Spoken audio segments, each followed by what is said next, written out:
So when it comes to stopping reactive behaviour, we have to start by understanding this basic principle that it is our job as our dog's loving leaders to be able to communicate effectively to them, not just what it is that we do want from them, but we have to also be able to communicate clearly what it is that we don't want from them. We can't have one without the other if we want to have success with our dogs. And when it comes to fixing reactive behaviour, the reason that I'm able to have the transformations that I'm able to have with reactivity is because we have mastered the system of being able to clearly communicate to the dog, you need to stop doing this, but we want you to do this instead. But before we break down my 3-step process into fixing reactivity, there is a little bit of understanding about what reactivity is that we have to be aware of.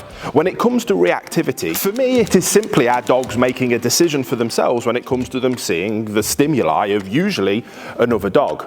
And the reason that they think that they have to make those decisions for themselves is because there is nobody in their life making those decisions for them. Our dogs are pack animals, and dogs want to be led. They want to understand what the rules and boundaries and expectations are. And those rules, boundaries and expectations need to be clearly communicated to them by a loving leader. So yes, we're about to look at the 3-step process that I take to fixing reactivity, but it has to be with the understanding that that is built on us being our dog's loving leader. So whilst yes, we are going to focus on this process, I want to challenge you to make sure that you're always trying to evolve your leadership skills, because leadership is love. So step 1 is to challenge the behavior. We have to communicate to the dog that they are doing something that is unacceptable, that is inappropriate, that is dangerous, that is scary. That is our job, because we brought the dog into our life. We have a duty of care, therefore, to keep them safe and under control. Reactivity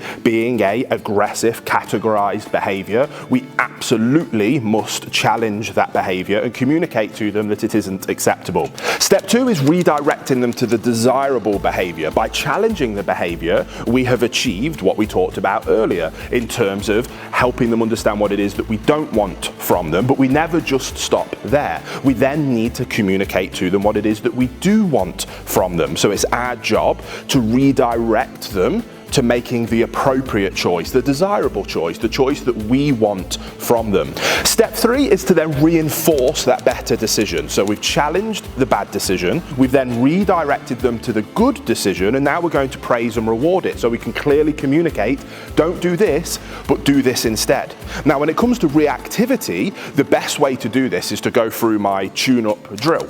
I use lead pressure fundamentals to be able to challenge the negative behavior. We then redirect into the appropriate behavior, which is loose lead walking and paying attention, engaging with me, which then allows us to reward that desirable behavior as well. Now, if you want to know the exact specifics of these things, I've done a completely free training because it's a little bit more complicated and detailed than we can cover in a short YouTube video like this. The training is completely free of charge. There'll be a link in the description box below. So if you want to go and take this to the next step, level up your leadership skills, as well as the exact principles of how you can do this yourself at home as well, link in the description, and I can't wait to see you over there.